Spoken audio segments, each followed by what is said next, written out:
Texas. Vast. Often misunderstood.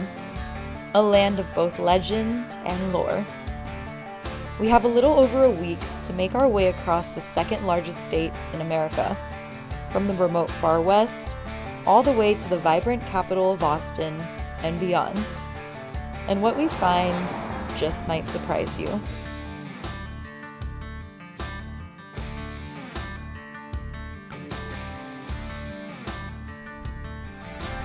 Okay, that was cool. Let's go.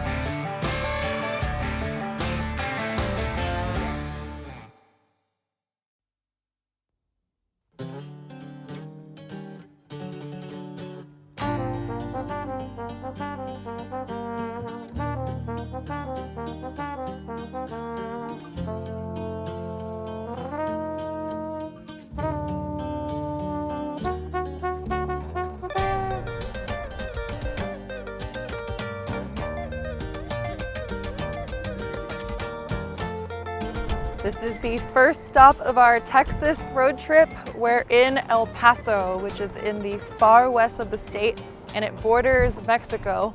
And here on the scenic bypass, you can see an entire panoramic view of the city, as well as the border wall. And then of course across the border wall is Juarez, Mexico. It's all visible from here. El Paso is a really calm city in many ways, with a really strong Mexican influence, of course, considering its proximity. And it's also a hot spot for migrants from all over Central and South America to attempt crossing over into the United States. So here, depending on what's happening politically, you can have a couple hundred people to thousands of people attempting to come into the United States every single day. Driving around El Paso, you can really feel how the city's identity is shaped by its location along the border. There are signs of migration everywhere, as well as a clear presence of military and border patrol. And of course, the omnipresent border wall looming over the city. This is a piece of the border wall, and you can see Mexico. It's literally right there. It would probably take 2 or 3 minutes for me to walk over if the wall weren't there. It's very interesting because it almost feels like a ghost town where we are. There's very few people and cars, there's a few lonely businesses, but you do see the border patrol presence as well as military.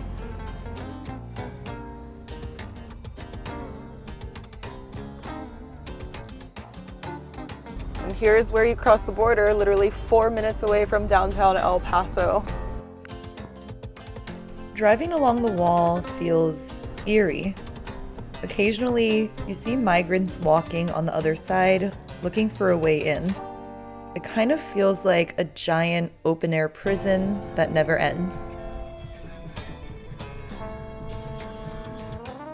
We're at Ernie's Cafe in East El Paso. It's a Mexican diner, and it's pretty packed even though it's a random Wednesday afternoon, and I'm very excited.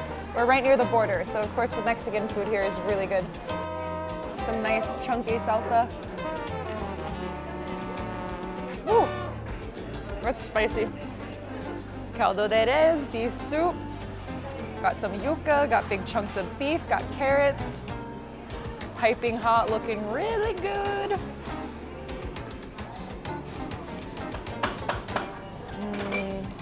Delicious. This is a torta de barbacoa, and I'm very excited to try it out. Wow. Delicious.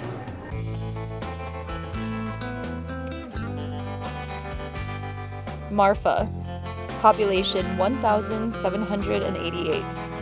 A small town in middle of nowhere, far west Texas, just like any other. Or is it?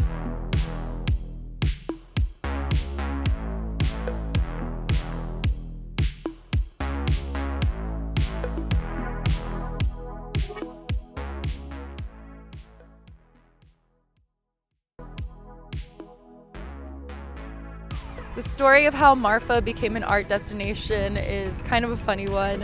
In 1970, an artist named Donald Judd escaped the art scene of New York and moved out here.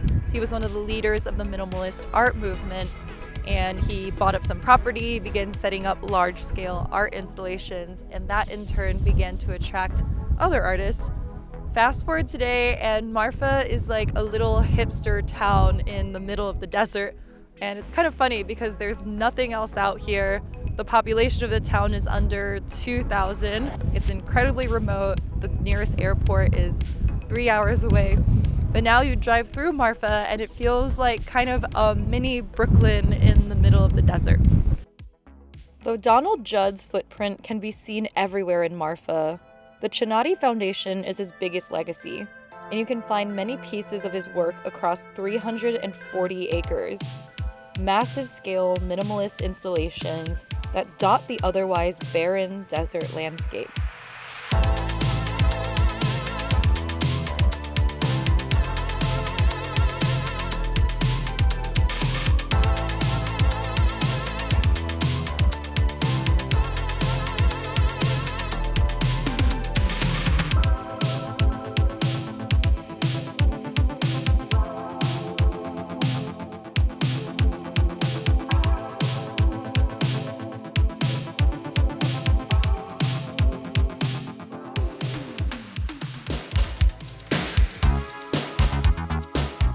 Obviously, this isn't a real Prada store.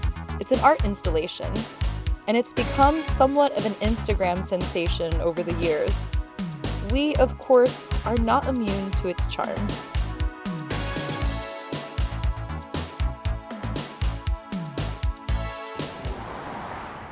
Okay, that was cool. Let's go.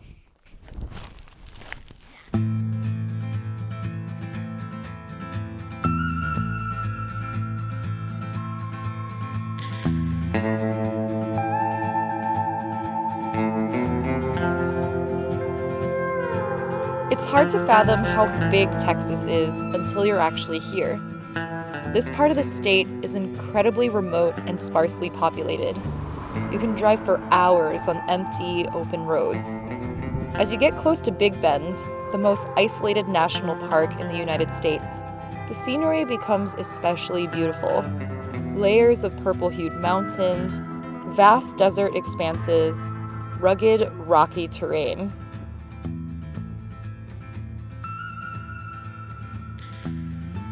We're at Big Bend National Park. It's the most remote national park in the United States, deep in far west southern Texas near the Mexico border.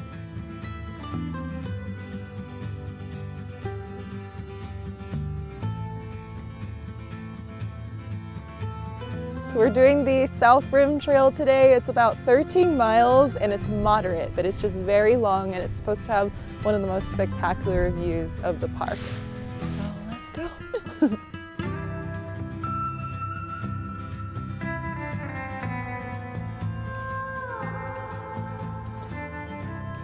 Traveling in a van and not knowing where you're gonna sleep, it's hard to have a regular workout schedule, so hikes like these are really the way we get to move our body and get a workout in. It's so nice to be outside. Woo! Woo!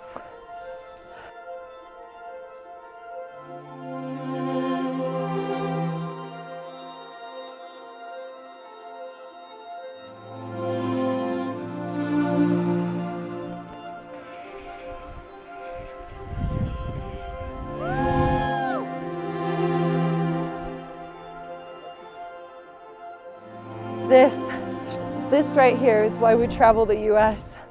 Look at this vast, open, beautiful landscape. It's just like nothing else. The South Rim Trail provides some of the most expansive and spectacular views in Big Bend. From the rim, miles of desert and mountains stretching far into Mexico. You really feel how small you are.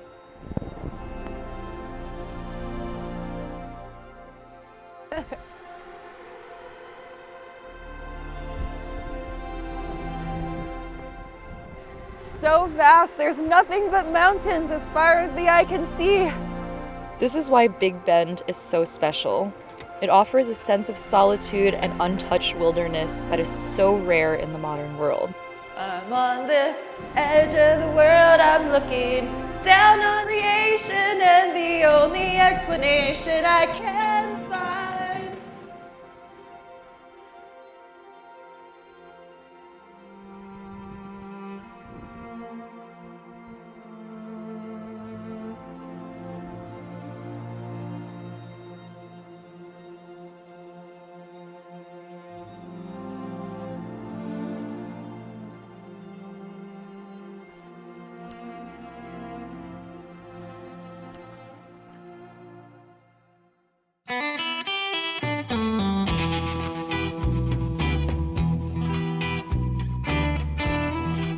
We're at our first drive-thru store.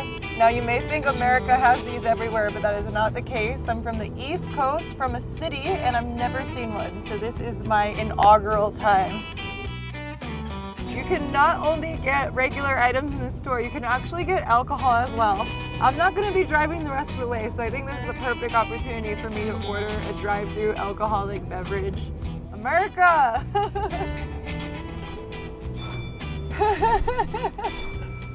This is very exciting for us. I've never seen a drive-thru store before. It's my very first one.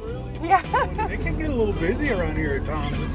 It can get fun. We have the football stadium over there for Sol Ross, so the college games start going. Oh, and they come in, they buy you out, I'm sure, before the games. And this is an American-sized beverage right here. This is a michelada. For those of you who don't know, it's like a savory beer. It's got kind of like a spicy, tomato-y flavor. I know that sounds weird and not delicious, but it really is. It's one of my favorite alcoholic beverages. Designated driver. Delicious. Think of it kind of like a Bloody Mary, but with beer instead. My first ever drive-thru alcoholic beverage. Only in America.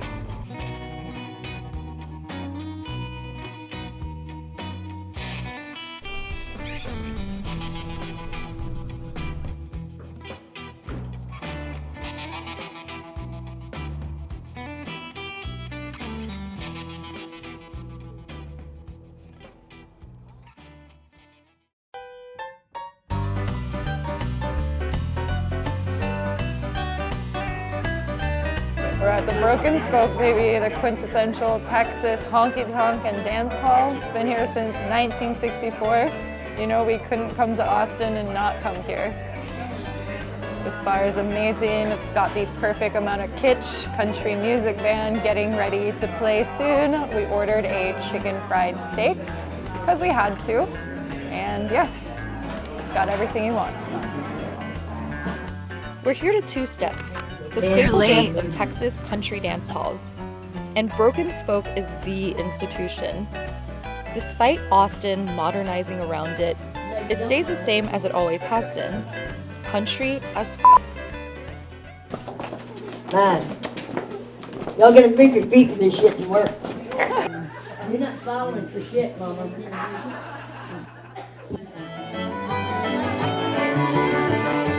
My brother Bill and my other brother Jack, a belly full of beer and I pass them in a sack. 15 kids in the front porch like Louisiana Saturday night. Oh, you get down the fiddle and you get down the bow, kick off your shoes and you throw them on the floor. Dance in the kitchen till the morning light, Louisiana Saturday night.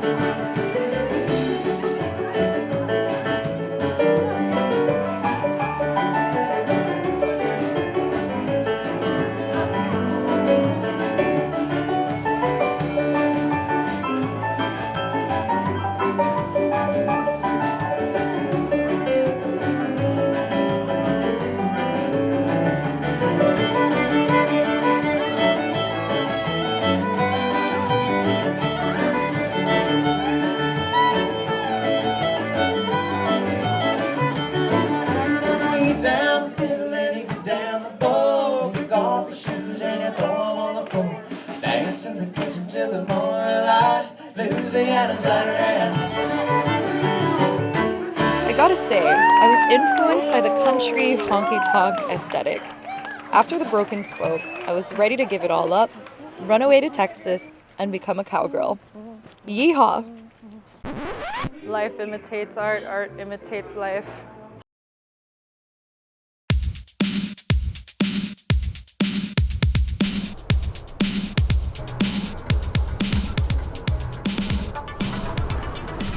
No Texas road trip is complete without a stop at Buc-ee's, the largest convenience store in the world.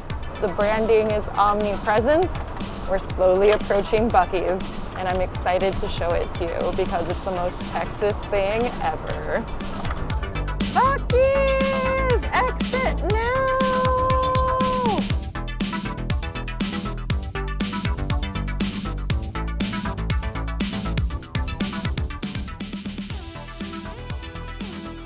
Let's see if this everything's bigger in Texas thing really holds up. So Buc-ee was founded here in Texas. The fuck? So the Buc-ee's chain started here in Texas. I'm having a little trouble with this. And one of its locations is the largest gas station and convenience store in the world. It's not this one, unfortunately. We're at the Katy location right near Houston, but this one does boast the longest car wash in the world.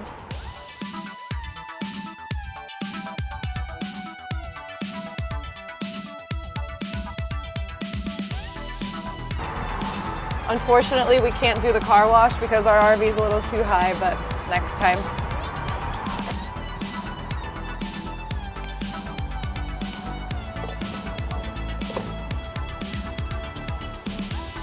Smells like barbecue.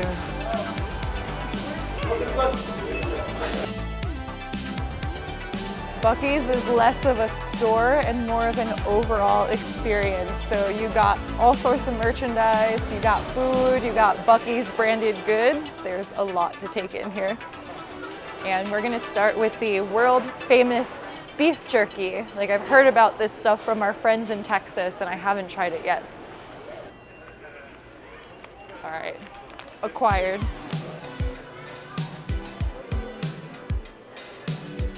I even got Buc-ee's branded shorts.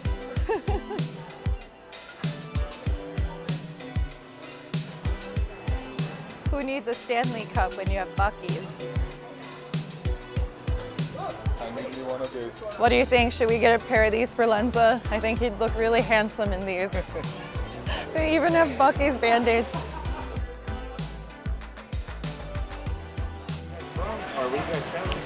We're traveling from Arizona. Buc-ee's was elected as the best bathroom in 2012, so let's see if that still stands.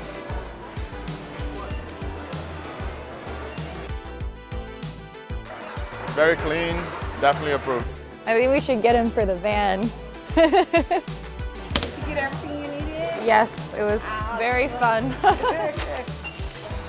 Well, that was clearly an iconic experience. I'm gonna get a leg cramp. On the next episode of Americana, we head to New Orleans, the Big Easy.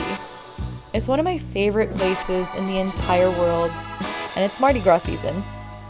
Subscribe to our channel and join us for an adventure in this city unlike any other.